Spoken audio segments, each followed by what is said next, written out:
Sound.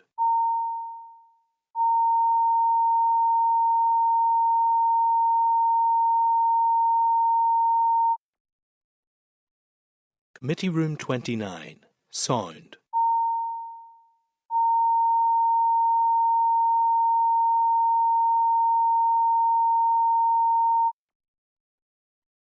Committee Room 29. Sound.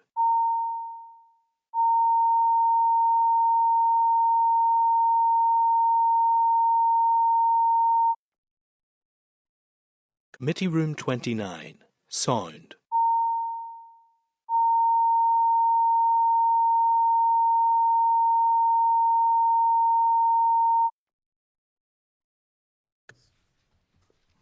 Okay. So just want to welcome everybody to the meeting and just to thank you again for facilitating a temporary chair today. So today we will receive an oral briefing on the new maternity hospital from the Belfast Trust and the Department of Health officials, and the committee will also consider a draft statutory instrument. Members of the meeting will be recorded and broadcast throughout Parliament buildings and online.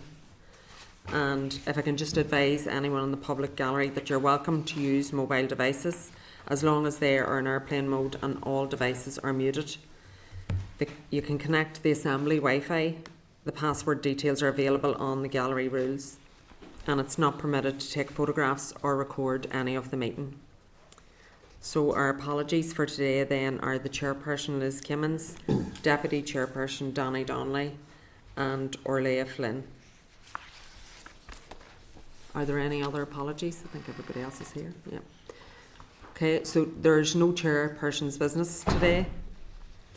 And if I can just refer members to the draft minutes of the meeting held on the 28th of November at page 6 of the meeting pack. Are people content with the minutes? Mm-hmm. Thank you. And there are no matters arising from the minutes? No? Okay, thank you. Okay, so we're going to have, as you know, this is a one item agenda meeting, and it's going to be an oral briefing on the new maternity hospital. If I can refer members to tab 5, including the clerk's memo at page 17, and a written briefing from the Belfast Trust, a written ministerial statement, and a timeline from the department are in table papers at pages 3, 9 and 11 respectively. And I want to welcome Kieran Mulgrew, Chair of the Belfast Trust, Maureen Edwards, Interim Chief Executive of the Belfast Trust, David Porter, Director of Estates at the Belfast Trust, Chris Matthews, Deputy Secretary, Resources and Corporate Management Group, Department of Health, and Philip McClay, Director of Health Estates, Department of Health. Okay, so just want to welcome you here today and thank you for coming on this particular agenda. As you know, there's been some interest around it. So I'm going to allow you obviously to give us a briefing, and we do want some detail because as you know there already have been questions and queries that you might be able to give answers to in your briefing, but if we can allow as much time as possible for members to ask questions, that would be appreciated. So thank you very much, and I'll open it up to yourselves. Okay, thank you. So I was going to make a few very brief opening statements, and then I'll pass over to Maureen. So thank you for inviting us today, and we welcome the opportunity to address any further questions the committee has on this issue, particularly following the debate last week. As I said, I'm going to keep my remarks very brief because, as you've said, members want to ask questions. Hopefully you'll have a chance to see the Minister's written ministerial statement following up on the debate, and obviously we're happy to add further details this afternoon. And in particular, I know there are concerns about the medical gas pipeline, and my colleagues are here today to provide details on that issue and, crucially, how that's going to be resolved. Looking at maternity more broadly, colleagues today will be able to give this committee some sense of what the next steps are going to be in terms of getting to the place where we all want to be, which is that the facility is operating and people are getting services. And while I think it's fair to say that it's not uncommon for hospital builds to face delays and cost overruns, we're clearly not complacent about this, and it's important for us to understand where things have gone wrong and where we could have done things better. And as part of that, we welcome this scrutiny this afternoon. This is, as you would imagine, part of the ongoing process of learning and evaluation that would go along with any large capital work such as this. So with your permission, I'll hand over to Maureen. I think has some more detailed opening remarks to make. Thank you. Thank you, and Thank you. can I also offer my thanks for the opportunity to return just to update you on the challenges we're experiencing.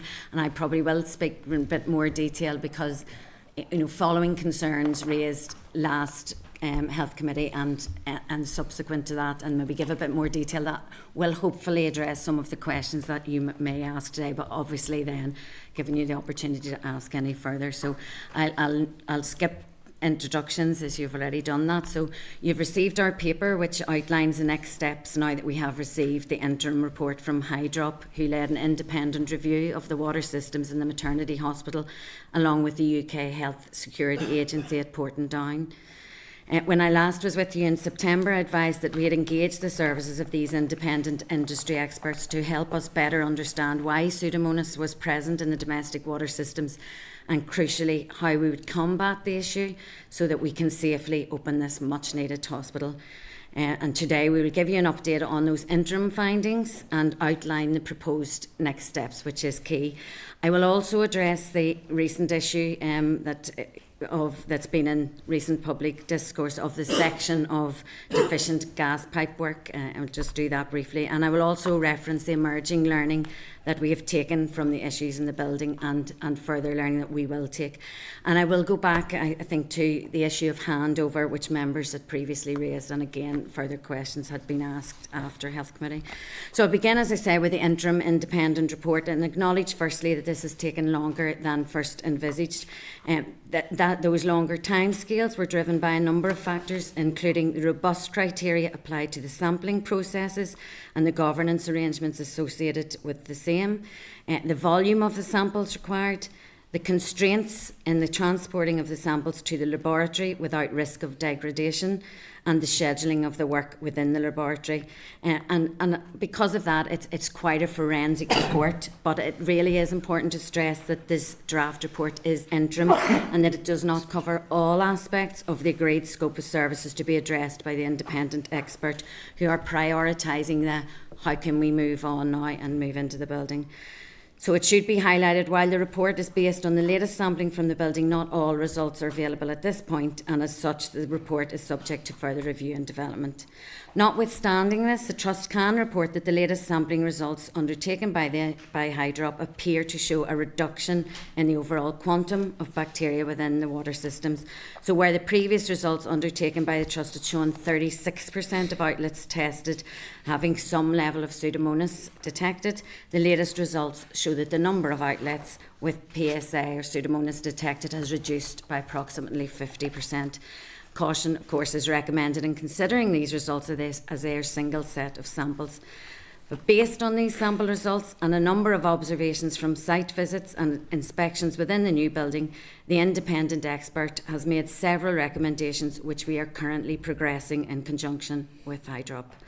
Our focus obviously now is to implement those recommendations and agree a clear path to opening the hospital. The work to do this is summarised in two phases as laid out in your report. The first phase involves implementing the recommendations to reduce contamination levels within the system with targeted sampling, and then later we'll do more wider testing to give a broad picture then of the extant levels of Pseudomonas within the system. On completion of that phase of the remediation plan, a review will be undertaken with Hydrop, a number of Trust clinical teams and Trust subject matter experts to assess whether assurance can be provided that the building is safe to occupy, with some routinely minor remediation works to the engineering systems and obviously our normal processes for detecting and addressing Pseudomonas, or whether further remediation will be required. So dependent on the outcomes of the review, there are three main options. The first, minor localised remediation works, which will have a 3 to 4 month timescale and a cost of probably around $750,000 to $1 million, depending on what remediation works need to be done, through to option B, which might be just some local minor works in non-augmented care. And just as a reminder, augmented care are are the areas that we'd have the most vulnerable of patients, so obviously neonatal unit and theatres. The non-augmented care, then we would just do minor works. With a new domestic water system in the neonatal and theatre areas, if warranted, as per the outcome of the independent report. And finally, I suppose, right up to the final option being full replacement of all domestic water pipework, and that would be implemented in the event that neither the criteria for acceptance of the system or the criteria for acceptance within those augmented care departments are met, and all of the other areas, and that would be a 3 to 4 year remediation process at a cost of probably around 7 to 9 million. Now, I should stress that based on the latest sampling results and subject to the success of the revised flushing regime that we are going to implement, the Trust nor the independent report at this stage would anticipate an outcome where that worst case scenario of full replacement of pipework would be the preferred route. So once the remediation journey pathway is agreed and implemented, then we would have our normal commissioning, which would take about 5 to 6 months. That's the final commissioning stage, staff training, familiarisation, and obviously the transfer of equipment and services from the existing maternity hospital into the new hospital. Around handover, because members had requested more detailed information about the building handover process, which I will hopefully cover now. In terms of the contractual position, responsibility for accepting the new maternity hospital as having met all the standards and requirements of the construction contract lay with the private sector multidisciplinary consultant design team. At the time of handover, the Trust Senior Responsible Officer for the project recommended acceptance of the new building to the Trust Chief Executive at that time on the basis of assurances received from the consultant design team and Department of Health Estates. The Chief Executive accepted handover on the basis of the assurances received. These contractual relationships and the associated chain of assurance are common to all health projects and to many other major capital projects across the Northern Ireland public sector. It should be noted that while the contract documentation requires an individual signature for the certificate of completion, there is no single individual with the skills and experience to assess every element of a new building of the scale and complexity of the maternity hospital. As a result, the project manager for the consultant design team did rely upon assurances from a variety of subject matter experts within the multidisciplinary team. So that team includes architects, engineers, surveyors, fire consultants and others. In advance of handover, there was considerable liaison between the consultant design team and subject matter experts within the Trust and the Department of Health for additional advice and challenge. This involved liaising with Trust representatives from the Capital Redevelopment and Estates teams, the Trust's Water Safety and Usage Group and Department of Health Estates colleagues who are with us today. I know the committee members are particularly interested in the criteria used for water safety as part of handover acceptance, and I think it would be useful to provide a bit more clarity on that. At the time, the tender documentation for the maternity project was being issued in May 2016. The documents dictated that the completed water systems should be safe. However, the tender documentation at that time did not specify quantifiable criteria or thresholds regarding levels of bacteria within the water, nor did it specify the percentage of sampled outlets which must be free from bacteria. While more recent guidance documents would require this to be considered, our approach was in line with extant guidance at the time of the maternity tender. Following the initial discovery by the contractor of Pseudomonas within the system, the Trust arranged then a series of review meetings to determine how the contractual deliverables should or could be amended and strengthened in advance of accepting handover. Discussions at that time included representatives from the multidisciplinary consultant design team, Trust Capital Redevelopment and Estates staff, Trust Water Safety and Usage Group, and the Trust's independent expert Hydrop. Discussions at that time focused on the maximum levels of bacteria that would be permissible to determine that the water and the systems were safe. So Trust independent expert noted at that time that the 2% failure rate for sampled outlets being sought by Trust representatives was a higher standard than Hydrop had witnessed in similar build projects in the NHS, and advised that 5% would be considered to be an industry norm. Nevertheless, after extensive review, the contract requirements were updated to include the higher standard of 2% failure rate, and the contractor was able to demonstrate through their sampling prior to handover that this had been achieved, and on that basis the Trust accepted handover. Last time there was a question about who carried out those handover samples and how assurance was provided in relation to those. So the contractor submitted sampling protocols in advance of undertaking their final samples before handover. The contractor's process of sampling on site was witnessed by the consultant design team on behalf of the Trust, and the samples taken by the contractor were then tested by a UCAS accredited laboratory. So then other questions have been, so what happened then after handover? Following acceptance and handover of the building, the Trust undertook a period of steady state operation of the building in accordance with industry norms. Owing to concerns with the history of bacteria within the water systems, additional sampling was undertaken at the completion of this steady state period, and it was at this juncture that the increased levels of Pseudomonas were reported, as discussed at our last meeting. I'd like to now move on to the issue of the gas pipework defect, which was raised recently by yourselves and in the media. So at the time of handover, a list of defects under the terms of the construction contract was recorded. This process is common to all health construction projects and to other major construction projects in the public and private sectors. The contractor is responsible for repairing these defects promptly and contractually has a right to do so within the defined defects liability period under the terms of the contract. Medical gas pipework was one such defect, and it had been identified in November 23. To be clear then, at the time of handover, the issue with what we know now as a defective 30 metres section of medical gas pipework was known to the Trust. The Trust was given assurances that the issue was limited in its scale and that it could be resolved promptly without having an impact on the opening of the new hospital. This remains the case, and whilst there has been a delay in commencing work on the pipe because of the need to sample, etc., it is not a critical path issue, and resolution of the 30 metres of gas pipework will not delay the opening of this building.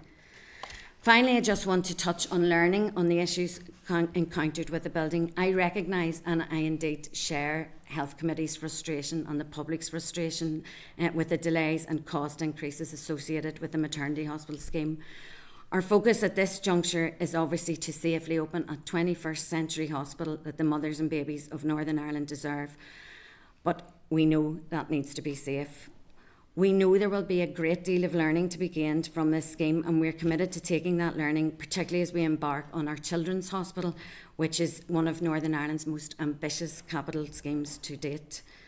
To try and reassure Health Committee, in building the maternity hospital, we'd already taken learning from previous capital builds in the Trust, including, for example, the critical care building, which had been a contractor defect that they accepted and paid for, etc., but that led to revisions in the specification of components within water systems.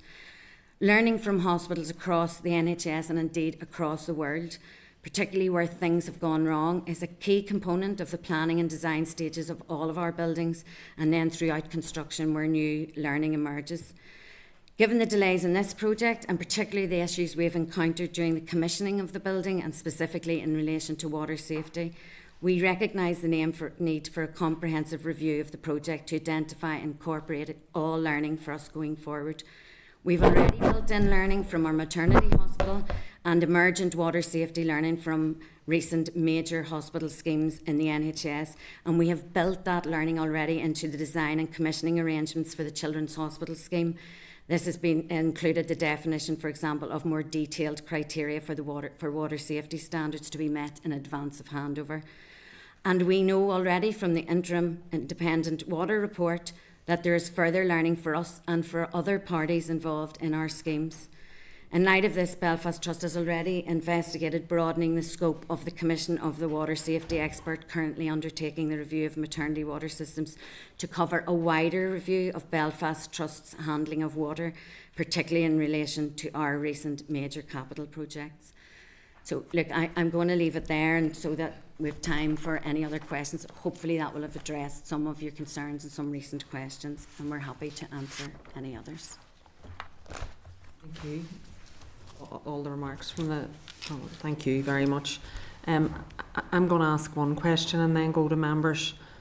I suppose, first of all, I'm going to make a statement. I am absolutely confused, even after that, Maureen, and I accept that it's, you know, it's very comprehensive what you've given us, but I'm confused still as to where the responsibility lay, or did it lay with a number of people along the line. So learning is one thing, and I'm absolutely open to a culture of learning in every sphere, but if there's accountability, then that also needs to play its part. And if there are people who didn't do the right thing, or who made mistakes, or who knew that something different should have been done, then we need to know and understand that, whoever or wherever, whether that's in private sector or public sector, because even if it's in the private sector, we need to know and understand, because it was public money. Doesn't matter what sector they work for, this is public money, and we need to understand. So, and for me, that's as important for going forward as it is for what happened here. There are other members who have very detailed questions, I know, but can I just ask about the scope of the independent review? So will the review explicitly identify who, if anyone, is responsible for the failures in the water systems and the medical gas pipework? And I know you're saying that's not as big an issue, and if it's not, then all that will make its way out if this to be a part of it. And as I say, that's regardless of who that is, regardless of whether it's the trust, another entity, you know, whether it's technical, whether it's private sector. And will it also examine procedural and contractual lapses, if there were any? And that is, when I talk about learning, that is, all of those things will be part of that learning. And I'm going to hand over to David, who will give a more comprehensive response. I think we should, just for clarity, the overall terms of reference and the scope of the advice to be provided by that independent expert does cover many of those things and others as well. So it will look at the potential causes, it will look at some of the management systems from the trust and so on, if there's any improvements to be made or lessons learned. What we have at the minute is an interim report. So we asked the expert to expedite the review of the analysis of the new samples, and also to provide advice on the steps forward. As to be expedited, we obviously want to define that route forward as soon as possible. So what we have is an interim report based on those issues alone, and some of those broader areas that you've touched on. They are part of the terms of reference. They will be part of the final report from the independent expert, but we've asked them to bring this section forward as quickly as possible so that we can update the committee and start to define those steps forward. So it is an interim report, and there's a broader report to be provided at a later date. Okay. I'm going to ask other members to come in, and as this is a one-item agenda and we want to allow people to try to get to the number of their issues, people will be able to come back in as well. So, Alan Chambers. Thank you very much, Temporary Chair. It's very obvious that the entire maternity project has lurched from one problem to another, with all the accompanying and sometimes maybe avoidable delays. As such, I think I would be feeling in my scrutiny role in this committee not to question the level of day-to-day oversight and awareness that the Trust's senior management has had in this project. And so where does the buck stop in this issue? And there are obviously lessons to be learned, and you've alluded to that in your presentation. So perhaps you could share with us the most important lessons that have been learned, and how you will commit to act differently, especially going forward with the Children's Hospital. I suppose a couple of things, and I hope my opening remarks showed, these are major complex bills that involve many parties. So the Trust, yes, has managerial oversight, but we work with Department of Health, the Health Estates, who will procure for us and who will manage the design, the consultant design team, which is a multidisciplinary team, who then in turn manage the contractor and teams of subcontractors. And it's multifaceted, and the issues that arise are multifaceted, and those are part and parcel of a major complex scheme. There is, in every scheme, there are issues, there's learning all the way through. We know this is not just Belfast Trust, and we will always take learning, but I mean, I want to give assurance, yes, this has been very long since OBC back in 2011, and with the passage of time alone, but you know, hopefully you'll see in the timeline there have been multiple changes in guidance during that time, which bring different design changes, which bring with them time and cost. We had Grenfell that led to design cost, and then you've COVID and you've other delays. And just to give assurance on, I suppose, our governance arrangements and our project management, every time we go from OBC to FBC, which is normal business case processes across private and public sector, we would have explained, and multidisciplinary teams explained any changes, ratified the changes, gone through robust business case approvals processes where we got sign off for those changes and the associated costs from the Department of Health and the Department of Finance. We also have regular gateway reviews, that's by external gateway teams, that cover where we are in projects, whether we're in line with timescales, whether we've good project management arrangements in place, whether our main risks are identified and are addressing. And again, those happen at critical points across the project to give independent assurance on how the scheme is being run. Just that, you know, what I find difficult to understand is maybe other people have better experiences than myself, but I have had regular Zoom meetings with the Trust over the last couple of years, and nobody's ever flagged this up. Nobody has ever said, look, we're having a problem here, we need a bit of help, we need a bit of support. The hospital's not going to be finished in time, it's going to be well over budget, you know, and here's the facts. It's only now, over the last sort of month or two, that all this has sort of come out into the open, you know, so just wonder why it hasn't been flagged up that you were having difficulties that we could all maybe have helped you understand and maybe helped you to address them and overcome them. And just, is there anybody in senior management reflecting on the part that they've played in this? Or, you know, it seems to be a lot of people getting blamed and organisations getting blamed, but at the end of the day, as I said earlier, the buck stops with somebody, and just, you know, where did it stop? And we will do, as I said, a comprehensive look back and review. In answer to your question about, I mean, this would be raised. We have a programme, a project management team, a project board that we have all parties involved in, and that's raised. Any risks or any issues are raised through Trust Board, etc., and to the Department of Health where required. Until recently, till this water issue, we were within our business case approvals in terms of cost. COVID obviously moved timescales back, but as I said, those business case approvals on an addendum, whilst they are, and we have legitimate reasons why they're higher than OBC, we had those approved. They would have been approved in advance. We were given the approvals and we're within those. Thank you.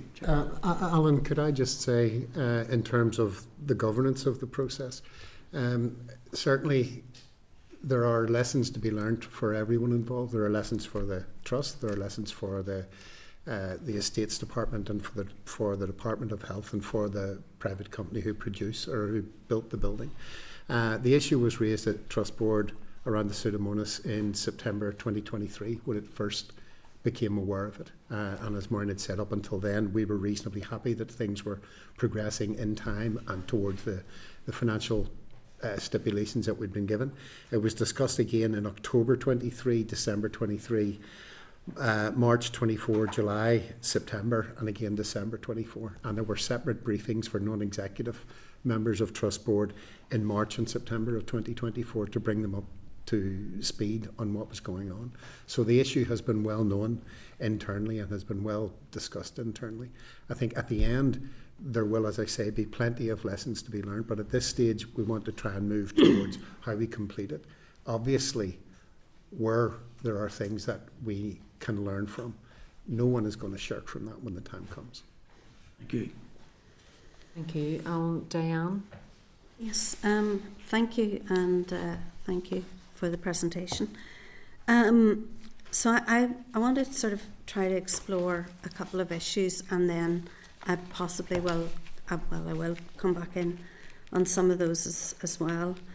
So the first is really the issue of the water sampling and the issue of Pseudomonas, and how that has been conveyed to the board, conveyed through the trust, and ultimately why it was accepted.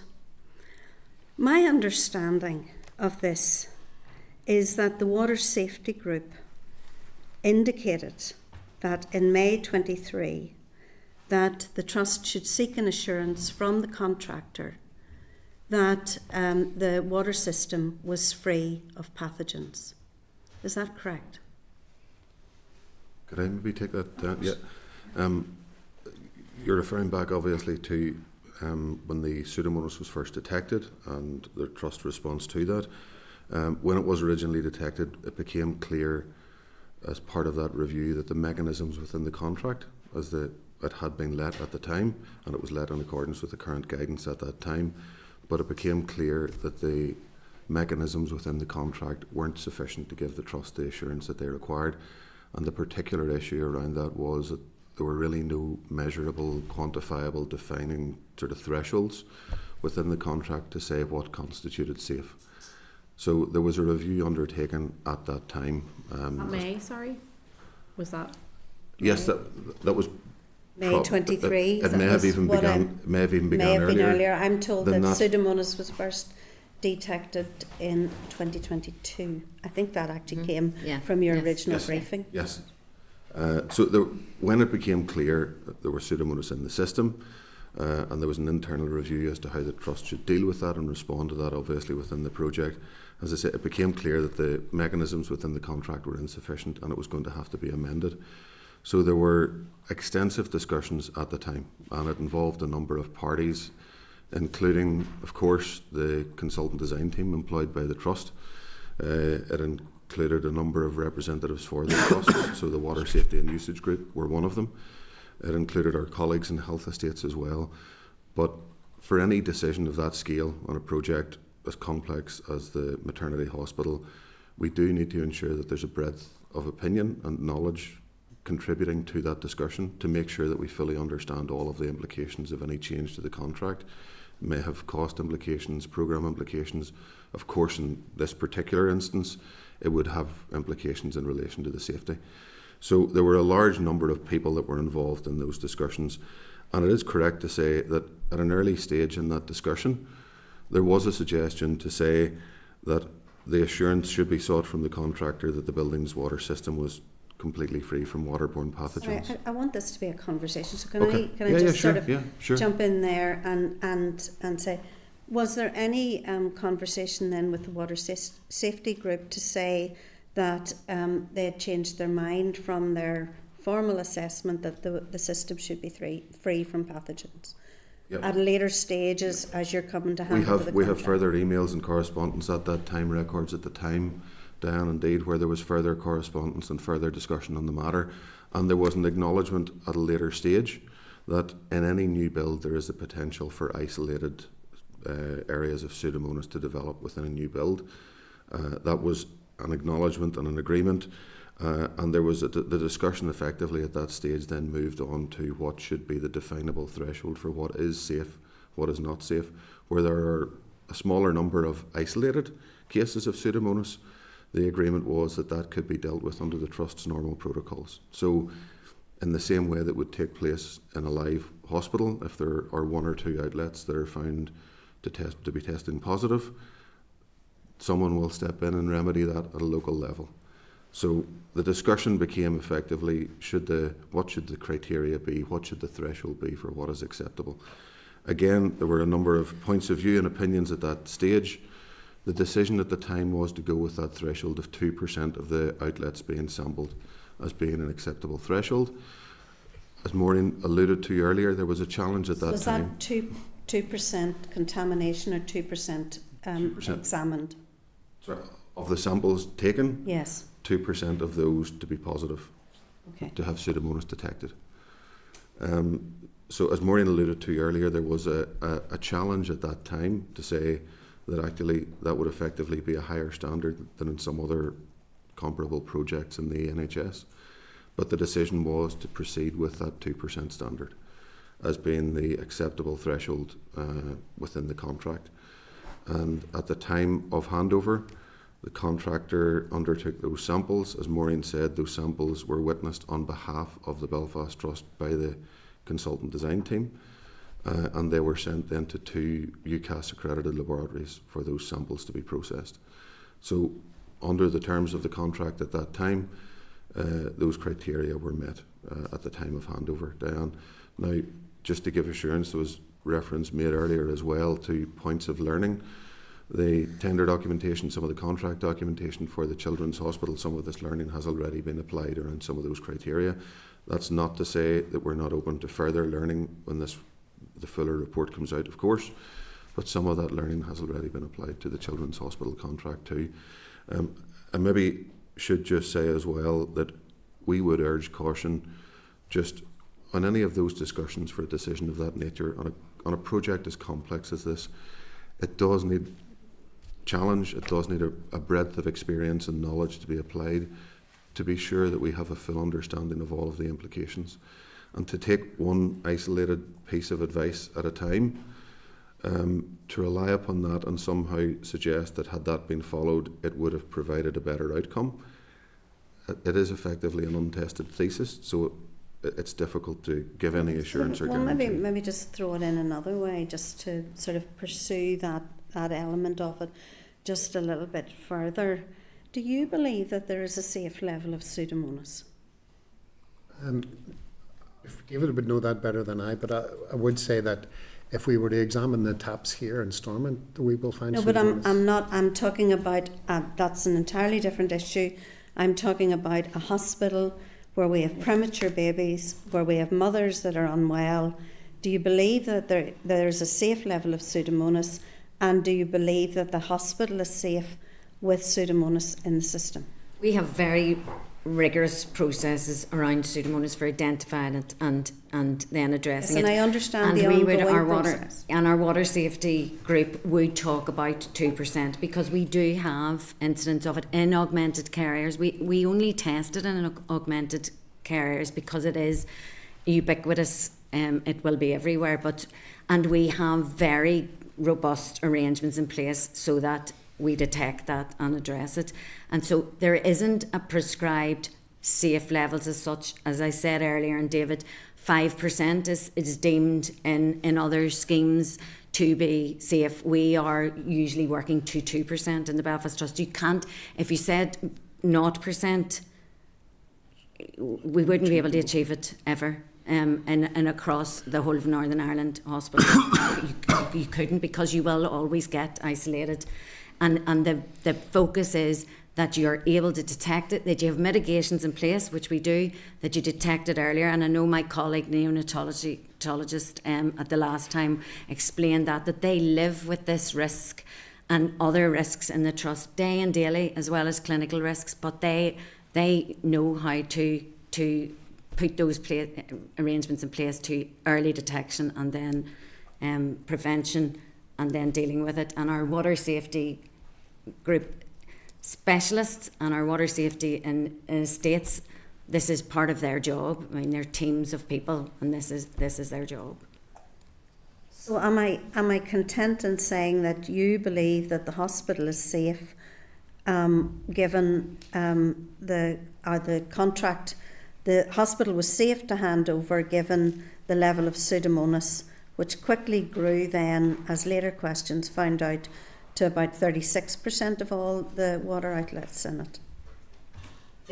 The levels of Pseudomonas, there were two positive samples at handover. That met the criteria. That is within the tolerance level And of very was high. that just one set of sampling, or was that a series? Just help me to understand it. Was it one set of sampling or a series of samples that would have been taken prior to the handover of the contract, so that you weren't relying on one set of samples on any one day? Would it have been a series or just one set? It was one set of samples at that time, but there was a large number of samples taken. So if it had been a small number, of course, that would have been a risk. And I appreciate what you're saying, but again, under the terms of the contract, that was what was applied at the time. We are awaiting that fuller report from the consultant to see if there are lessons to be learned around that. But those were the criteria at the time. There were a large number of samples taken, and 2% of those. I'm just going to ask just a couple of other things that just observations or questions. You may just on that point that you were on, if Nuala comes in, just on that same point. No, but that's great. You That's can fine. continue on there. Just to clarify samples, because we may know, but samples, you mean it was determined by water taps. So when you say taking samples, it was at the, at the source or at the tap, that. So it's just to be clear, when you say samples were taken, they were taken from taps in various areas, or it was 2% of all the taps tested. So, or it's from the source. So it's just to be clear on the samples, that because it is a. Sure. It's water taken from the outlets. We refer to outlets predominantly, that is taps, but there are other shower heads, maybe drinking fountains, but predominantly taps. Yes, so it's water taken. All outlets. Water taken at the source. outlet. Yeah, that's correct. Okay, go ahead. Sorry. So I'm taking it. What you're saying is that the hospital was contractually, or the trust was contractually obliged, given the contract, to take the handover of the hospital, even though there was a detection of Pseudomonas in the system. Is that right? Yeah, Is that correct? Have I correctly Yes. understood you? That's correct. Yes. So, right. So, just pursuing the issue of the Pseudomonas just for another minute, and then I'll just move on to another area, and then I'll probably want to come back in. In relation to the handover of the hospital, my understanding is that you were advised by an independent expert company called Hydrop. Is that right? That's correct. Yeah.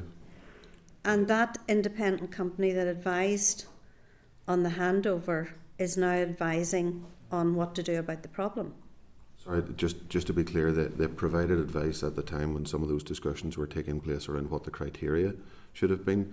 They were not directly involved in that handover process in any contractual way.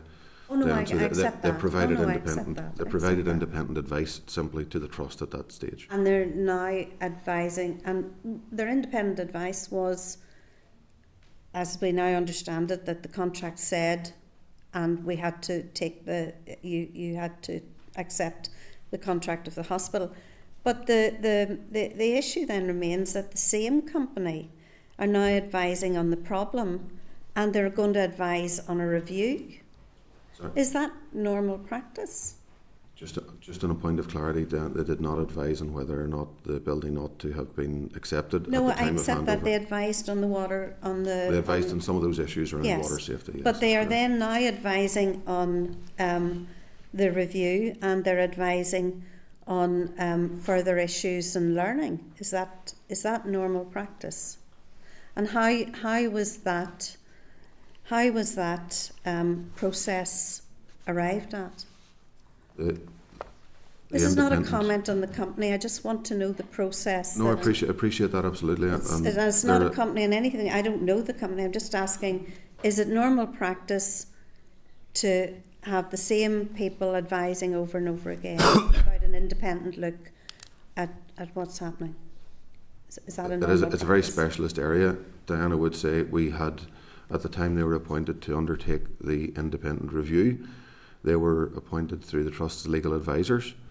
That issue of their previous advice to the Trust was known. It was reviewed by the legal advisors, and they were satisfied that none of the advice that they had provided had any material impact on the terms of reference of the scope of the independent review.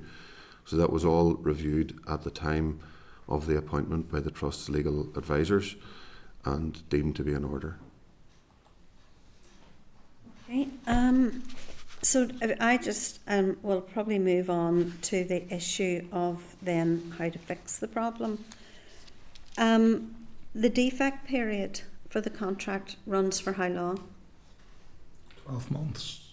12 months. From the 29th of March, So 24. because in this piece of paper we have a lot about the defects and how we might fix them, but we don't have a lot about who's going to pay for them.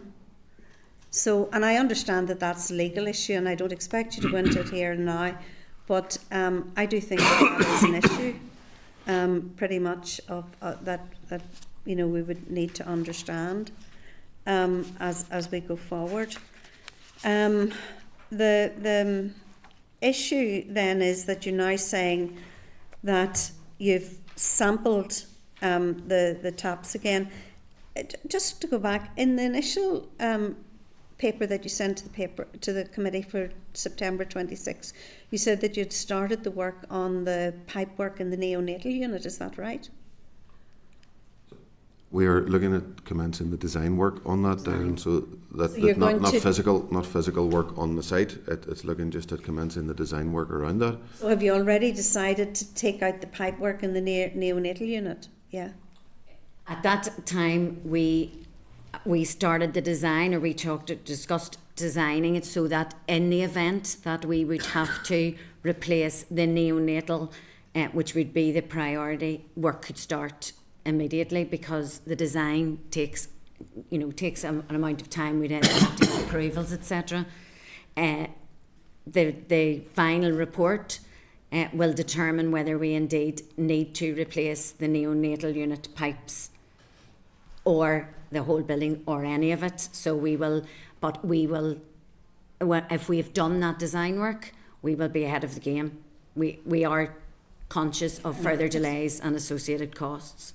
So in terms of the sampling that you've done, so you've done one set of samples across, is that across all of the pipe work in the maternity hospital, or is it selected pipe work?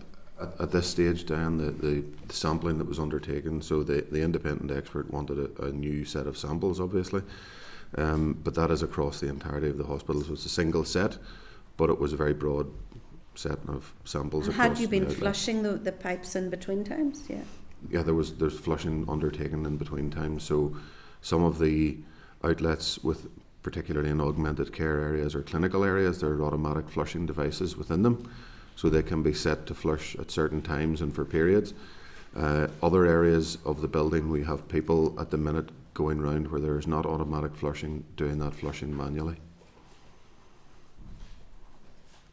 Okay, so there's a 12-month period of so when you're looking at this, and I know that this is your synopsis of what the interim report gives you, is there one of the issues that you perhaps dispute, that you didn't take enough cognizance of the microbiologist's report on water pathogens at the time of the handover? Is that one of the issues that you dispute?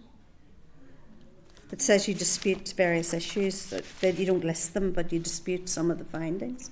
Is that one of the findings that you dispute? So, no, I believe if that's a reference to the draft of the interim report, Yes. Dan, the process around that is essentially to ensure the independence of that individual. We're not trying to steer them in any way as part of their initial review. When the report comes in, we check it for factual accuracies or any of those issues that we may not. Is that one of the issues that you dispute? We're not. That hasn't been flagged as a dispute to the independent consultant or the expert. No. So that's not identified in the report as a problem. None of the feedback. Or this independent review. Yeah. Sorry. No, yeah, we have undertaken a review of that document, the draft of the interim report, with various members of the trust team, and we have provided feedback around a number of items, a number of areas of factual accuracy. So, to be clear, where there is an opinion, it's not for us to challenge opinions as part of that. The expert's independent opinion stands as is. What we have the capacity to do as part of that process is to look just at any factual accuracies within the report. So then maybe I'll rephrase my question. Is that one of the independent experts' opinions? That he disputes his own findings. No, he doesn't dispute his own findings. He says that the trust, the trust didn't take enough notice of what people like the water usage group said about water pathogens, or about pathogens in the water system. Is that one of the independent experts' findings?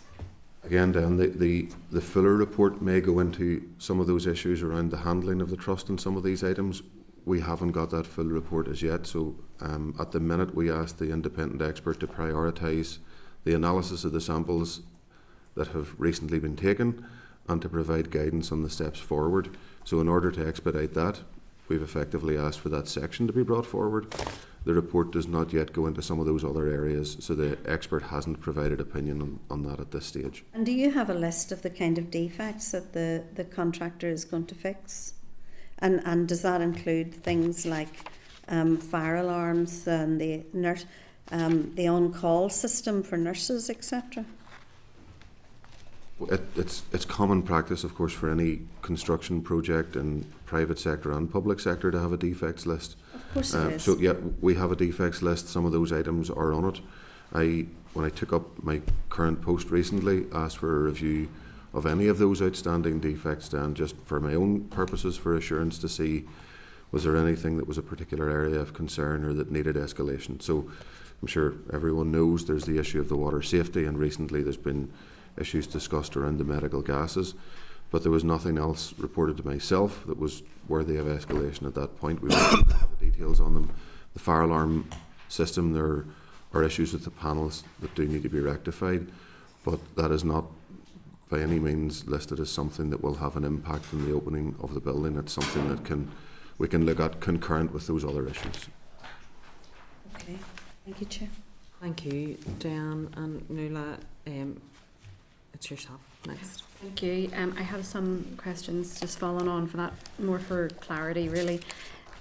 See in the document, now this might seem like a simple question for you, but I just want to be clear that I understand all of the kind of definitions and everything, but I'm just trying to get the word. Was it handover ready, steady ready? What's it?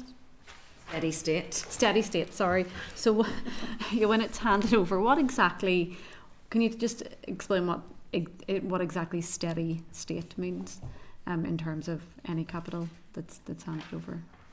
Steady state is effectively a process where before we occupy the building, we run it in sort of conditions that would be normal operational conditions to ensure that everything's balanced, operating well, and all of that type of thing. So it's a check in place on behalf of the trust as part of our assurance process to make sure that the building is safe and ready to use. Okay, I thought that, but then I wasn't too sure, so I wanted to clarify. When it was handed over and it was at 2% in terms of the Pseudomonas, can I ask? We know it's a maternity hospital, therefore, the very occupants are going to be the most vulnerable at risk of Pseudomonas, and given that there had been deaths that had occurred in recent years, it wasn't too long ago, has there been any, and will there be any review of the entirety of contractual arrangements with regards to that when it comes to Pseudomonas and where it is in water supplies, you know, as a result of the deaths of the tiny babies? You know, was that ever taken into account at the time that that's something that needed that actually needed to change? We're absolutely conscious of that history, certainly in the trust, very aware of that, very aware of the sensitivity around that, and the additional need for scrutiny within the trust on that basis. So certainly it was part of the factors that we considered, part of the factors that were considered when we were looking at those criteria for handover. And again, I would note as well, the criteria for handover, it was not to suggest that 2% would be acceptable to proceed. The 2% could then be dealt with under the Trust's normal protocols to deal with any isolated instances of Pseudomonas. So it's not to suggest for a second that it is insignificant. It's simply to say that would be dealt with under the normal protocols. And do we think perhaps this is for the department then, in terms of going forward with this? And we are talking about reconfiguring our entire hospital network and what might look like where, the Minister was talking about hubs as well, the possibility of midwifery hubs. Is this something that we could, potentially be looked at? And the whole is with regards to tender and the contractual agreements regarding the pathogens on handover? Yes, so all our health projects, and sorry, I want to apologise for my voice. I did have a voice this morning. I haven't been well all week, but leaving that aside, every hospital health building that we build is designed in accordance with the health technical memorandum, the health building notes, etc. So in Northern Ireland, we rely on the guidance that's provided by the UK NHS. We do input into it, but we just don't have the resource to do that on a Northern Ireland by Northern Ireland basis. So all our schemes are designed in accordance with those health technical memorandum. And is that probably where the difference between 5% and 2% then? So I'm going to ask David to come in and help me here. I'm relatively new in post, so one of the things on these projects is health technical memorandum are constantly being reviewed, and the guidance can change as the project is being developed, even as it's being constructed. So it's making sure that we take cognizance of that if there is a risk to people's health. But what I want to say here at this committee is that there is no question that anyone at this in health estates or in the department is looking not to apply those health technical memorandum. If there's a risk of the safety, they are implemented. And there is a relatively new guidance on water safety which will be incorporated into the Children's Hospital Scheme, along with emerging learning this year from a hospital in England, and from anything we get out of our own independent review. We will make sure that those are embedded in our new hospital. Yeah, so the new guidance, David, came out. This was published this year in August. August 24. The HTM that's most applicable here, albeit there's HTM 0401, which is specific to water safety, and the latest update and addendum to that was released in August this year. So we're dealing with some fairly emergent finding here. Some of that has come out of other NHS hospitals, so the issues here are not unique to Belfast. Sadly, there were other deaths elsewhere, and some of the reviews of those have led to the update on some of the HTMs. So we're very conscious of some of that emergent learning. We will be reviewing all of that, and of course, as I say, we await any other lessons to be learned from our independent review.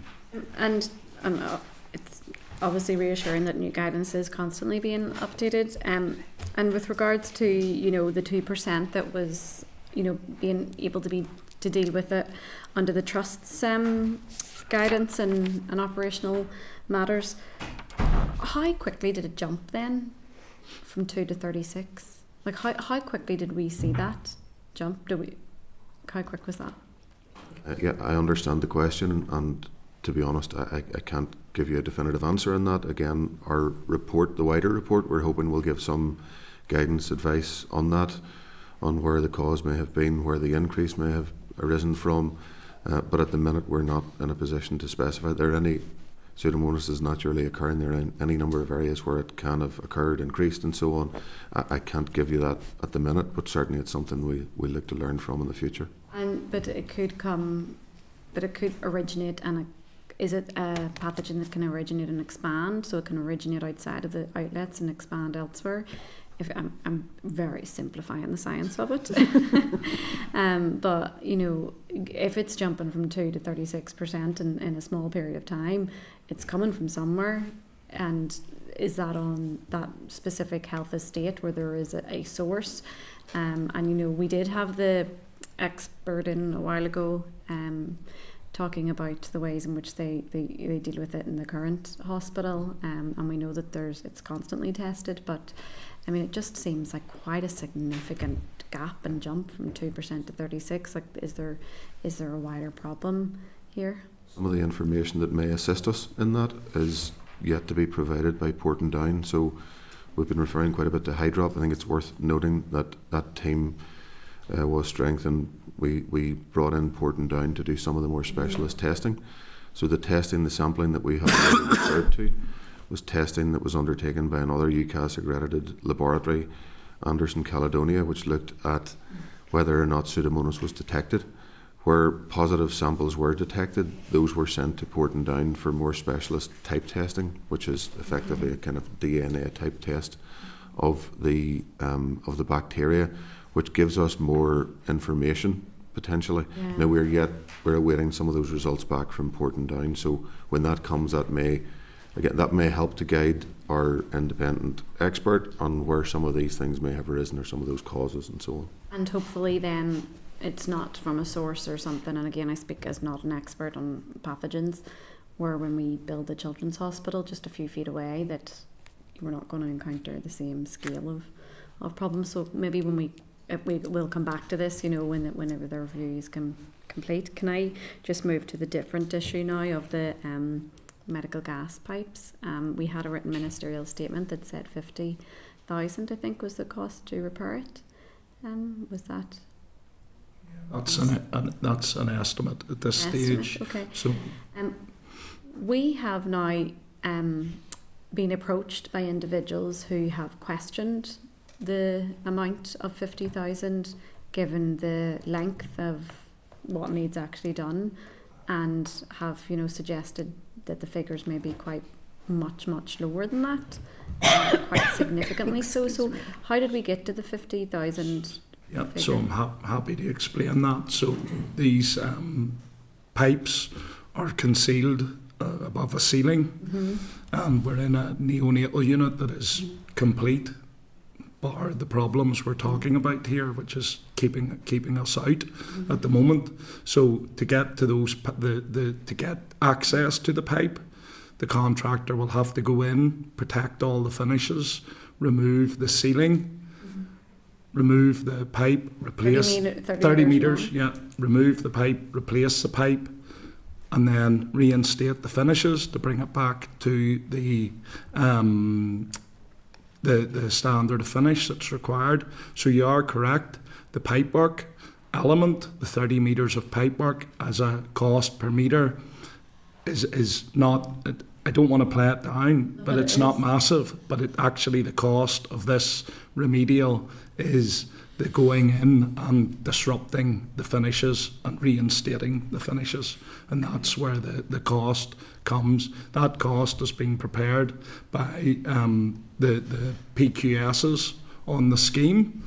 So it hasn't been prepared and in-house, but we have checked it, and we are content that the 50,000 is a reasonable sum, with the making good being the lion's share of it. And just remind me again, sorry, because I don't have the ministerial statement in front of me, as to whether it's the same contractor repairing the work has installed the initial work. I actually don't remember. So medical gas pipework will have been installed by subcontractors. Is it going to be the same ones? It is likely to maintain warranties, etc., on the medical gas system that the same supplier. But just to be clear, we haven't. This issue, as we said earlier, has been known about. It has been not rectified because it's in the area where the sampling that we've already alluded to is taking place. So that has delayed the resolution, and we only received the report as to from our design team, who was working with the contractor as well, to get to the bottom of the issue. And 3 options have been suggested, and it's looking like we're going to do the replacement of the 30-metre run of pipework. So it is likely to be the same subcontractor, and it should be the same subcontractor.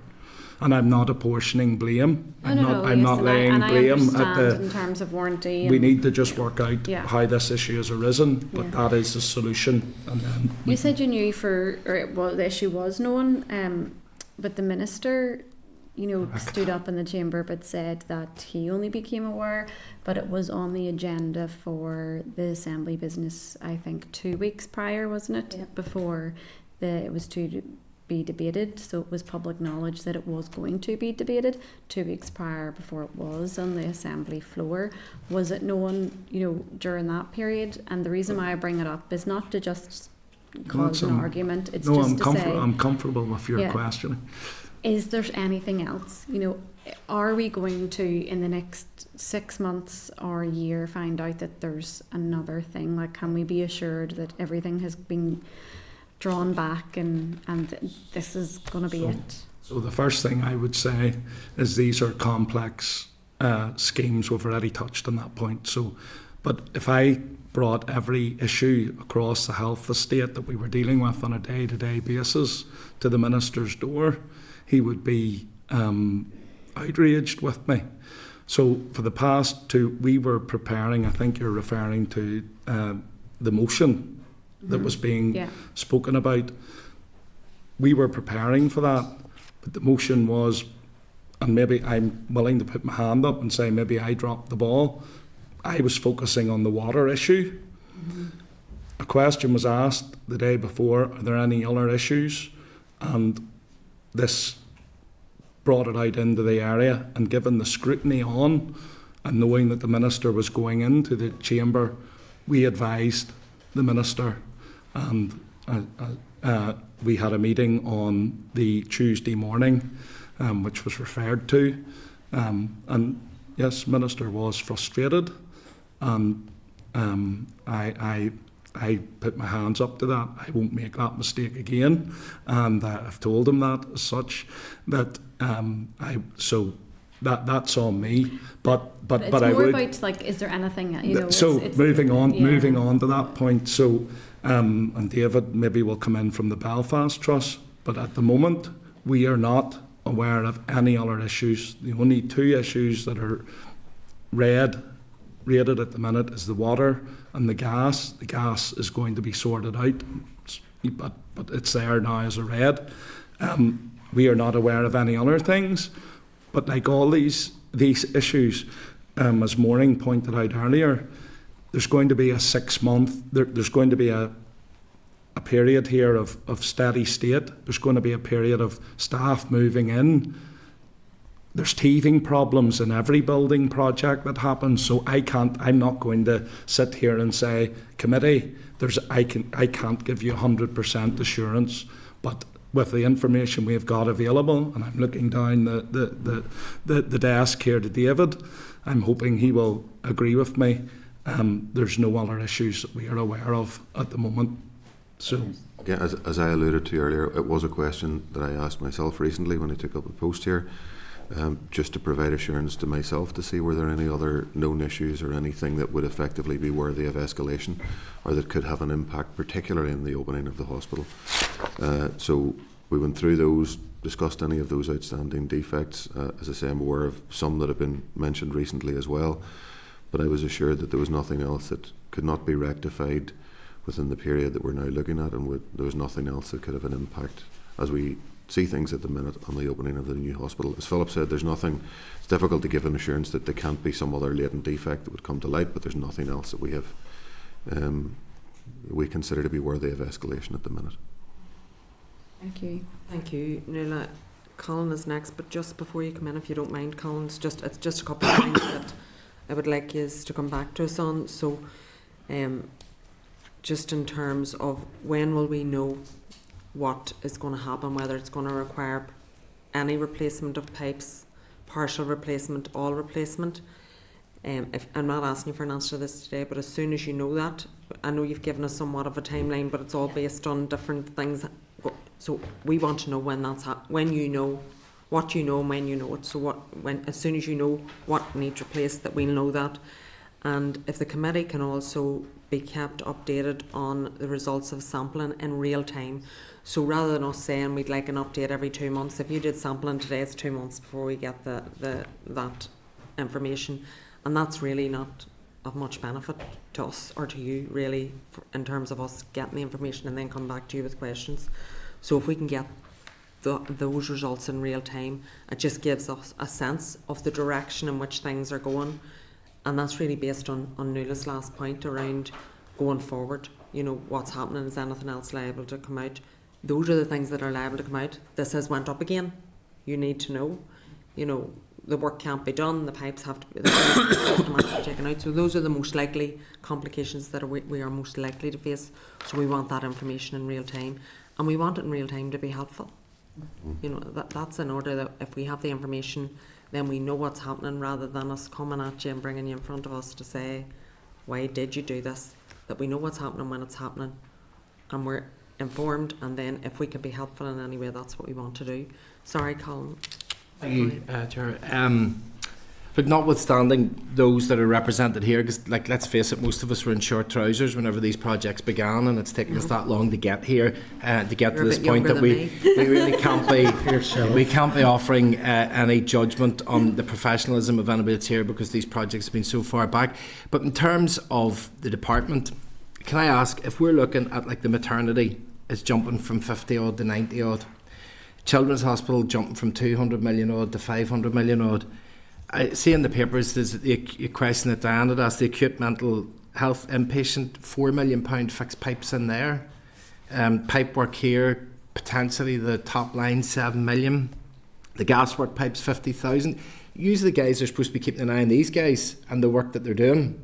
So if it was anywhere else, I would suspect politely these guys would be in special measures. If it was a particular other area, to say they maybe as a trust can't be trusted with public money in terms of delivering services because they're going way over budget. And I can think of schools, I can think of councils that would like money, I can think of roads that need built, and I can think of a whole load of things that are not going to happen because we're going way over budget here. What extra measures are you putting in place to keep an eye on this trust in terms of delivering these services going forward, or is it still the same oversight that would have been given previously and is given to other trusts? Do you want to take that, Chris? Yeah, so I mean, first of all, I absolutely recognise the point around finances, and I think we've been here before talking about the state of health finances overall. So in terms of the department's frustration and concern about not just this project but all of those projects, in the case of maternity, we have intervened a couple of times over and above what we would ordinarily do. So one institution says the fact that David is here now, that was a discussion with our permanent secretary, who is the accounting officer, who had a discussion with the trust at the time to ask them to increase their capacity for managing projects. The second thing that we've done, and this is more recent in light of the concerns currently, is that I have been asked by the Permanent Secretary and the Minister to once a week meet with the team to monitor progress and to see how we're getting on. That's very unusual for somebody. I'm a member of the departmental board. It's really unusual for me to be that closely involved in a project, but it's in recognition of the public interest. I think, as we've heard today, there is a significant amount of technical expertise that policy officials like myself cannot second guess. We cannot intervene. We're not qualified. But I think the role of the department here is to assert the public interest in keeping the cost to a minimum and to making sure that the building opens in a reasonable time. Because as I think we've all discussed here and in other places, there is a very robust need for this. There's a robust business case. And I think that sort of takes me back to the two sets of controls we have in terms of, first of all, the sort of engineering and technical side of things, which is where our health estates colleagues are in constant communication with the trusts. And then separately, and I think Preeta was here last week, we have our capital investment team. And each time a cost increase comes, there is a robust process that has a dual layer of assurance, which is not just that the department accepts the cost increase, but the Department of Finance must also be satisfied that the increased costs remain value for money for the objective of the business case. Now, for something like maternity, obviously, the public interest is very high in having that delivered. So there's been, and you've mentioned yourself, some of those cost overruns are sheer length of time the projects have been running. Some of them are to do with inflation, COVID, global sort of conflict, all that sort of stuff. So there are a significant number of areas where we can, I think, learn how to avoid avoidable delays, how to make decisions more quickly, but there are areas where costs are going to increase. The issue for us is going to be increasingly that the more those costs overrun, the more they eat into our ability. And you mentioned yourself other areas who would like additional funding, and that's part of our job, part of the Department of Finance job, is to ensure that each stage, if we're looking at a cost over increase for a project, it remains good value for the public that we invest that amount of money. Now, we've mentioned children's a couple of times. That, for us now in the department, is we're starting to turn our attention to thinking about what the lessons of maternity tell us about the safeguards that we need for children's, in order to, there will be always something you can't predict. It's a very complex sort of world that we're in, and as colleagues have mentioned, even the technical guidelines you start with a project can change halfway through, and there's all those sorts of things. The issue for us is, how do we minimize the impact of that? We can't control it, we can't prevent it from happening. What we can control is our own behaviors and the systems we have in place. So for maternity, we have taken a number of steps, and the permanent secretary, as the accounting officer, felt the need to step in. When we think about children's, we're thinking about, well, what does the experience of maternity tell us, and what additional mechanisms do we need to put in place for children's? Can I just come in? I mean, because you made the comment, we're overspending, and I do think you need to put that in context. The first significant increase was between the original OBC in 2011 and 2017. I mean, at that stage, that is a procurement stage. That's not the trust making spending decisions, and most of that gap was because we had no value for money tenders in, so the tender had to be collapsed. The trust doesn't carry out the tendering process. The market speaks. The market didn't come in under the tendering price. It was significantly over. In the meantime, they had new guidance come out around neonatal cots and number of cots, which meant there had to be a very significant change in the design of the building, which added to cost. So that whole 25 million, I think, cost was before the project is being managed in the trust. It is reflective of market conditions, competition in the market, price increases, new guidance, etc. And so, as Chris said, throughout the project, particularly between OBC and FBC, things change that carry cost and time, and those things are robustly challenged and evaluated by not only the Department of Health but the Department of Finance. The trust at that point isn't spending money.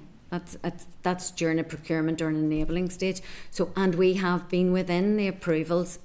I completely recognise the approvals levels increased, but they went through proper public sector business case approvals to get to those levels. So they weren't overspends. That's a change in the budget and recognised and approved by others. I will say I feel that sounds a little bit defensive, and if I look at the overall project, whenever we start something at 50 and it ends at 100, and with children's we're starting something at 200 odd and it's ending up at nearly 600 odd, I see that as an overspend. I see it as, whether it's because of design changes, whether it's because of whatever reasons they are, if an executive sets a budget for a project and it ends up costing nearly twice the amount or more than twice the amount, then there's an issue, and I think it's important that we, as a scrutiny committee, drill that down. I mean, significant. I will appreciate. Yeah, absolutely. I know. And it's again, a significant increase in cost. It is limited public sector. We absolutely take that very seriously, and we do have very robust performance management, including financial. So to give you that assurance, but it's not that I'm being complacent, and I hope it didn't come across well. That's just the way it is. I'm just trying to explain why some of those costs moved. And also, I got in the costs, if we put it costs and then delays, in terms of the costs, whenever we, as you said, there was COVID, there was Grenfell, there was a whole list of things that actually caused it, but that none of them contributed to the issue of the Pseudomonas. That's a separate issue completely, which is now the issue that we're left with. So we have a project that had significant delays, significant changes, and now it's that element that it just keeps going on and on and on from one issue to the next. And it doesn't seem to have happened like that in many other projects, except other projects within Belfast Trust as well, which is a bit concerning. So, you know, the sort of the Pseudomonas issue is where we are now, and it's potentially going to cost more money. At the risk of sounding defensive again, I mean, you're probably talking about the critical care building, which was completely out with the trust control.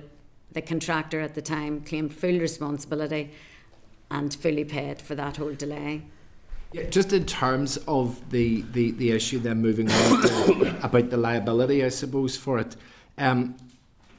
I got a sense, and I will check answer before being 100% about this, but I got a sense from all of the stuff that you had said that most of what happened, you were explaining that it was within normal guidelines, within normal procedures, within this is the normal way handovers happen, this can normally happen within that period.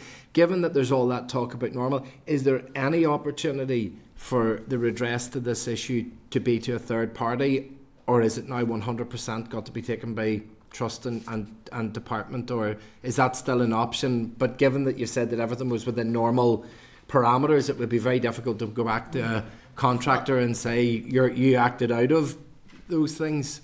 The full review will give us more of an idea of where the trust, design team, others, if any or all of those parties fell short and contributed to any of the delays and any of the costs, and at that stage then decisions will be made about recovering costs, and that would also be normal process. I did get a sense that most of what you explained it in your opening remarks was that everything was within. I kind of almost felt like there was almost like it was a presentation of there's nothing really to see here. 2% is normal, could go higher. We don't have guidelines that it just felt like it was we're here where we're here because we're here. But if that is the basis of it, then it's going to be very difficult to go back to a third party contractor and say, well, actually you're liable for that. Or is it a case of at this stage what has happened, but we still don't know how it's happened, and therefore there's still an opportunity in the future that there could be.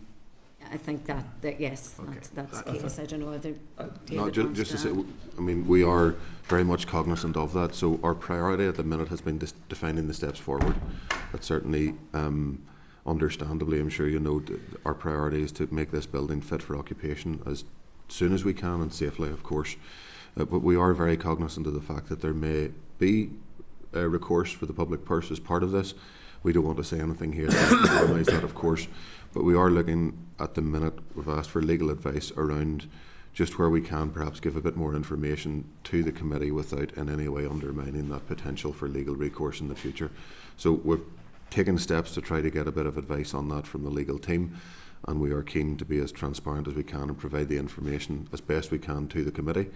But of course we don't want to do anything that would in any way undermine any legal position either. Just a final request. We're on, like, our job is to hold the Minister to account, the Minister holds Department account and to the Trust. Could I ask maybe just for a written reply maybe from Chris on those extra measures that you're going to put in place just for the next project, because this was bad enough, but the next one goes up by 5 times the amount of money. So I think we need to make sure that so checks and balances are there for everybody to make sure that we don't end up here again. We haven't defined what that will look like yet, because we need to understand more fully what's happened here, but we will provide information on what those structures look like, and if it's helpful, we can maybe have a discussion around how that might work in practice and give this committee an opportunity to input to that. And if I can add that, we have in the Trust put in extra measures for the children's particularly around commissioning processes. We're using BISRA, our industry experts, to help advise us as part of the normal learning. But we also are very conscious that this is a much bigger, much more complex building, and we have taken additional steps in resourcing within the Trust, as well as having David dedicated completely, given the size and scale of the flagship project, which is why David has come on board. Just in that paper, we will give a bit of an analysis of our resourcing. So you will note that David Porter is sitting now in the Belfast Trust. That means that health estates are a person down, and recruiting specialist construction professionals with a health background at the moment is proving difficult. So there is, I don't want to appear defensive, but I just want to make the point that there has been resource pressures on health estates. It's no excuse, but I just want to put it on the record, and we will cover that in the paper. Feeling okay up there. No, I'm not okay, but we'll come back to that one in the future, I'm sure, if we can. Thank you, Chair. Thank you. I think you wanted back in, Dan. It's just when we were talking, following your questions to Chris, and the issues of accountability, has the contract for the Children's Hospital been signed, given the issues that we know are relevant within the maternity hospital contract? And has the contract materially changed from the maternity hospital? So I think the position we're in is that we have business case approval, but we haven't signed the contract. Correct. And will the new contract reflect some of the issues and learning that we have from the issues that have arisen in the maternity hospital, particularly around those thresholds around Pseudomonas or similar issues? So I think colleagues more knowledgeable have probably already thought about this, but I think the short answer is yes. Short answer indeed is yes, as Chris has said. As we mentioned earlier, Dan, some of that new guidance was issued as recently as August. So some of that we will need to reflect on and work with the contractor to implement. And I'm quite sure the contractor, it's in their interest as well to ensure that this doesn't happen again. So any of that new guidance we will work with, but to give you assurance, yes, some of those lessons learned from the maternity have already been implemented to the children's contract, the tender documentation in the contract. So it's that tender, it's not... Hasn't contract is not the yet contract been has signed. not been signed. But there is a preferred contractor? Yes. Oh, right, okay. That's There's okay. been one, just for clarity, there was one tender received for the For Children's Hospital. For right, the for children's, the children's, yes. right, okay. And but the But contract, that contract will reflect learning from some of the issues that have arisen here. From our own and other Yes, and hospitals those, where learning emerges. And am I right in saying, because Maureen, it was you that referred to it after Colin had talked about the critical care building, that the critical care building also required about 20 million of resource money from the trust to sort it out? No? Not that I'm aware of. No, Well, maybe you come back to me on that, that's fine. that wasn't in a business case and approved. There would be revenue consequences, obviously, of any new building. There are revenue consequences that are agreed with the Commissioner as part of the new build. Well, maybe you just write to us on that. I think that's something that you might want to explore. Okay. Alan, I think you had Thanks, Chair. indicated. Yeah. Well, my question's quite broad, but they're important questions, and then we'll narrow it down. The obvious question, I'm sure those that are watching will be asking, that given the sums of public money that are involved and the sums of public money that potentially will be involved thereafter regarding the three options that we have before us, does the Department believe that there will be an impact upon services or other projects? It will depend on which option. Now, the Trust at the minute has given us assurances that their current sense, and there's no guarantees here, but their current sense is the most extreme option is not the most likely now. So that being the case, we would be hopeful that we would be able to contain these new costs without impact on other projects. But that's difficult to predict until we know exactly where we are. You used the word safely within the report. I think it was in point 3 when referring to the existing buildings. Can you give assurances that the existing buildings are safe and maternity services are safe? Because I'm sure that is another question for those that are asking.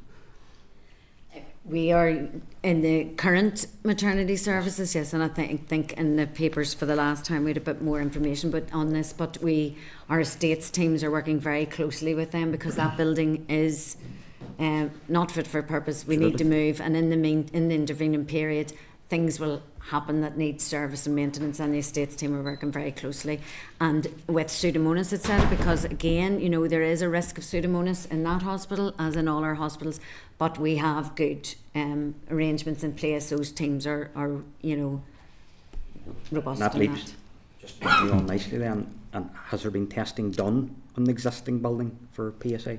There's regular testing testing. in augmented Okay. care areas across our hospitals. I think it's maybe worth noting, Alan, as well, that there are standards for testing in augmented care areas, we refer to them as, which are the more clinically sensitive areas. The standard of testing in the neonatal, given the issues there, is even higher again. So we are particularly sensitive to that, yeah. Just another point that I picked up on, in 2013, there were works that dug up lots of asbestos material, significant I think was the term was used, and there was no geotechnical survey that picked up the extent of this. Was that a failure, or was that something that's normal practice in building works? And if it was a failure, will there be learning, given there is much more work to do within the wider project? I think that's a reference to the enabling works that took place on the maternity contract in advance. In any such project, we would normally undertake what we call geotechnical investigations. Typically, that would be a number of boreholes across the site, and then the analysis of what comes from that borehole is provided to effectively give an indication of the conditions across the site. So, regrettably, the boreholes that were identified in that testing in advance did not pick up the contamination, while there were substantial areas of contamination on the site. The boreholes that were identified and taken prior to that work did not identify the contamination to the same extent. Is that a failure? I'm not sure that I'd use the term failure. It's one of those things, they are locations for boreholes are chosen. Sometimes that's defined by where you can do it on a site, particularly on an acute hospital site. They're sort of spread across the remit of the site, but there's no guarantee where you do boreholes that there will not be something in an area that hasn't been tested, unfortunately, unless you're to do such a number of boreholes that you're effectively... You can't cover the complete extent of the site, and if you did do it, the cost of doing so potentially would be more than the cost of the asbestos. And the second point is, because I am a chartered quantity surveyor, a mentor of mine many years ago said, when I got cross about, you know, that's maybe being an error or an omission by just missing the bit of ground, but the work was always going to have to be done. It was going to have to be removed. So I just want to make the point, if there's asbestos in the ground, regardless of whether it's known about or not known about, if you discover it, you'll still have to pay for it in your tender. So it's just a point. So whilst there was £4 million for that asbestos, it was always going to have to be paid for. The point is, it wasn't caught in the tender documentation because the borehole had missed it. Does Chair and the board feel that they were kept fully abreast of everything throughout the entire process? Throughout the process in 2013, I've Until only been present in day. position, so I can't say to that. With regard to the current issues in the maternity, I have no doubt that we were kept abreast since we were informed of the issue in September 2023. It has been discussed at Trust Board on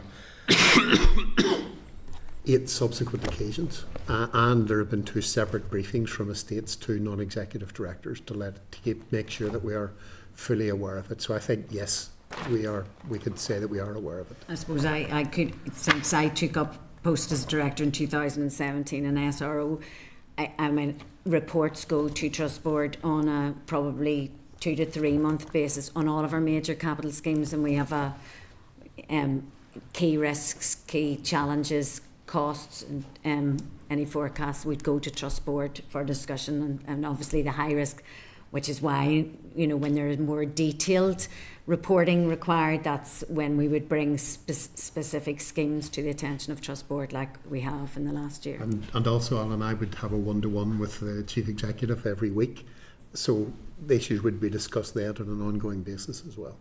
Well, again, that leads me nicely on. Has there been any other concerns regarding the fire alarm system or temperature regulation within the heating system? Again, I mentioned earlier there are a number of other known outstanding defects, Alan, so we are satisfied that those other defects can be remedied within the timescales that we have available, and they will not be impacting on the opening of the hospital. So there are, yes, a number of other defects. That's, as we said, common to to any construction project, but we're satisfied that none of those were sort of worthy of escalation to Trust Board or thereafter to the Department and Minister and so on. What level of importance then is put upon? I think you said, Philip, that if you were to provide the Minister with a detailed synopsis, every so often you'd be never away from. What level of importance then is then placed upon issues that are... I think, Alan, just to clarify, I think I said if I went with every issue that was reported to me, but so I think, as I said earlier, I'm 2 weeks in post. I've worked in health estate, so I'm not shirking my responsibility, but I think that's something that we will be, another lesson learnt, that we will be looking at with Minister to agree the parameters around that, where a trigger point is set where it would be notified to the Minister. So I think I just would like to have that discussion with Minister and agree those parameters. Fair enough, okay. Just final question. Could you explain to me the formal process of handover to the Trust? Does the senior responsible officer, chief executive, or someone else ultimately have to sign their name at the bottom of the piece of paper? Yes, and I said in my opening remarks, yes, the chief executive would sign that off on the assurances, on the basis of assurances provided by the consultant design team, who have sought assurances from the experts, various experts on water safety, engineering, electrics, etc. So all of those where the handover, I suppose, set of criteria are met, then the consultant design team approves that, and then on the basis of that, the Trust Chief Executive signed it off. Thank you, and thank you to you all. Just in terms of, and I'm not asking for an answer on this today, but if you can come back to us in writing, because obviously the cost of the hospital is one thing, but there has to be a cost. We talked about how closely estates have had to work now with the hospital in terms of just keeping it safe. I would imagine it's not making it any better, it's just keeping it safe. So there's a cost there to not being in the hospital, so that's an additional cost that I don't think we have any kind of an idea of what that is. So if we could get some idea around that, just so we have an understanding of it. Sure, could I? And just for... Yes. I've listened really carefully, and obviously I've taken an interest in this as an issue. And I hear a fairly defensive explanation of what has happened. And I hear very warm words about we will learn lessons around this particular issue. But I haven't heard anybody sort of describe what those lessons are, how we will pick them up, etc., etc. And I would really like the Trust and the Department to come back in relation to that. One of the things that I really think, and health, despite me being in politics a long time, health is a new policy area for me, and one I think that probably has energised me again in terms of politics. And one of the things that I really do want to look at is accountability. So, and I think that is really, really important. Kieran, you said that the board were told about these issues, 6, 7, 8 times. But what was the actions out of the board? What did you ask the Maureen as the senior officer in charge of the project? What did you ask her to do? What did you think that the next steps forward were? What was the accountability mechanism that really ran in that issue? And I do think accountability is really important in this, because as Colin said, we're about to embark on a children's hospital. This is relatively small compared to the amounts of money that's in the Children's Hospital. And if we double that, we'll be at £1 billion before we know what we're doing. And things like the mother and baby unit aren't progressing. There's lots of things in the health estate are simply not progressing because there's overspends and delays here, there and everywhere. And I do think that issue around accountability, accountability of board to trust, department, etc., is really key in trying to make this move forward. And I suppose lastly, what I want to say, because I think it is important, there's a lot of talk about thresholds around pathogens in the water systems and all. When you signed and are told the chief executive to sign it off on the basis of all the other people down the line, did you believe that the hospital was safe? Could I take the first bit of that refers to myself, Diane? In terms of the questions that were asked by Trust Board when the issue of the Pseudomonas came to us in September 2023, they were very much the questions that have been asked here. They were questions of how did we get here? How safe is the hospital? Should we move into the hospital? What can we do? We were then told of the steps that David has outlined, that we would go out to someone independent who would assess how the Pseudomonas got to be within the system and who would give us recommendations on the road forward. So they are the questions that have been asked by Trust Board. And Kieran, I accept that, and I don't think you're sitting not asking any questions. But when this issue emerged in June, July this year, I wrote to the Health Minister, who wrote to me and said that an independent review was going to be commissioned. We're only at the stage where we have an interim report and your synopsis of that interim report all these months later. And you were told about this, 12, 14 months ago? The process of getting someone to do the work for us, the process of actually doing the work and of sending it to be away to be assessed, you then have to have different regimes of detergent which you flush through, and you have to assess whether or not that has worked. This is something which can be condensed. So I think in terms of the questions that have been asked and the actions that have been taken since, I think we have done as reasonably well as could be expected. The reality is that if we have a pathogen like Pseudomonas, which is probably prevalent in most places, it's very difficult to come up with a situation where you say we will never have Pseudomonas within the hospital, because the reality is that we have protocols to manage it because we accept that it will be there. In terms of the new build, once we were aware of the problems, we then moved towards the regime that would get us out of that. It simply takes time. It takes time to appoint someone. It takes time to do the analysis. And I think I wouldn't want to be definitive, but I would very much doubt that we will be at the worst case scenario. I think we will be in option A or option B. But we can only make that decision in light of the best scientific evidence that is given to us, and then by listening to the clinicians who will be responsible for the safety of the mothers and children who will be within the hospital. Did you consider it to be safe? Well, I am not an expert, and it wouldn't be up to one individual to make an assessment. So I took the decision on whether we would accept handover based on the advice given to me by those experts that the contractor had met the criteria, had met the standards that were required.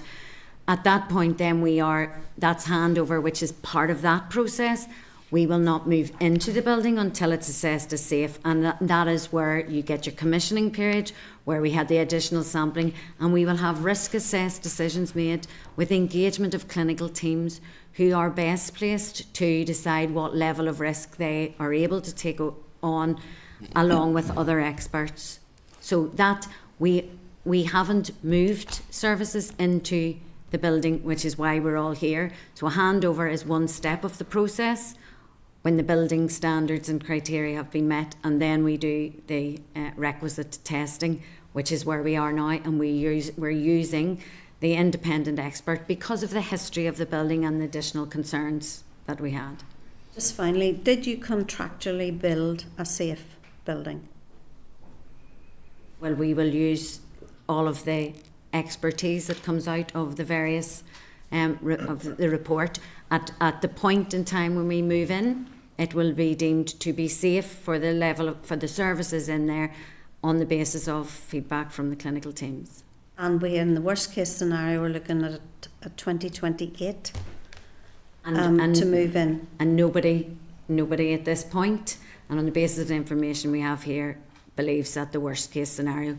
We are just putting it there as the worst case scenario, but on the basis of what we have in the interim report, we aren't at that point where we would be considering that to be an option. Thank you. I sense the frustration in what you're saying, and it's perfectly legitimate, and it's shared by everyone who's been involved in the process. And I think whenever we are finished, when it comes to learning lessons, there are enough to be learned by everyone involved. There are certainly lessons to be learned by ourselves as a trust, by Health Estates, by the department, and by the people who actually built the hospital. And the key thing is that we have to apply those and don't find ourselves in this situation on another project. Through the chair, Kieran, I suspect we will. Well, I'd like us to return to this, because I do think it's important that we all understand what the lessons are out of this. It's not just about the money, it's about delivering the best services for very, very vulnerable mothers and children and so on from right across Northern Ireland. And I suspect we'll return to it. Thank you, Deanne. I think Alan wanted in on a small point. A small point. Maureen, I appreciate the fact that you signed off on the handover on the basis of advice that experts give you. Do you feel in any way you've been let down by those experts and the advice that they give you? We're not at the point where I can say that. By the same token, I couldn't have one person said, I don't believe that this hospital is safe. I would have to take my decisions from experts in the fields. I would have to, and I did. And the expertise and the advice, professional advice at that stage, was that it passed the test of handover, and then we go to the next stage. Thank you, and thank you, Maureen, and all of the panel. Really appreciate you answering all of the questions. Just on the back of the point that you've just made, Deanne, about we will come back to this, we absolutely, definitely will. We probably would like to do a site visit at an appropriate time. We certainly don't want to cause any additional problems as a committee. So at an appropriate time, and we definitely would want to speak to you again whenever the full report in terms of their review. Maybe I missed this, and I apologise if I did. Do we know when that's expected? Part of that, there are sections of the report that we're asking the consultant to prioritise as they move forward through this work. Part of it may be determined by the sort of final outcome on those options as well, because of course we'll need to reflect on all of that. We don't have that. We don't have a definitive date, and that will be subject to any lessons that come out from the new sampling that takes place during this phase 1, as we're talking about, and then the outcome of that as well. So the report will reflect on all of that, and any final report will obviously be subsequent to that. And if we were going to suggest that we come back when the final report is there and we have more information, and we were also going to extend an invite to come to see the maternity hospital, and also if you have the time, if we plan it well enough that we could share the plans for the children's hospital, and you could see maybe some of the enabling works that have been done by that at the same time. I think that the committee definitely would want to do that, so we'll make the time. And then I hope you will see, I mean, it is a magnificent hospital. It really is. We'll bring bottled water. So I mean, we'll get a sense of when the final. The last word. we get a sense of when the final through the chair. Behave. We will get a sense of when we'll get the final report, just from getting that information from you around the sampling and what's going to happen and what work you'll actually have to do. So I appreciate that, and I want to thank you again for coming before the committee today, and we know it was short notice, the request was short notice, so we appreciate that you accommodated that. Thank you, and to all of our committee members who have had a special interest in this issue for doing their work and making sure to hold everybody accountable, but that's our job. Thank you. Thank you. Thank you.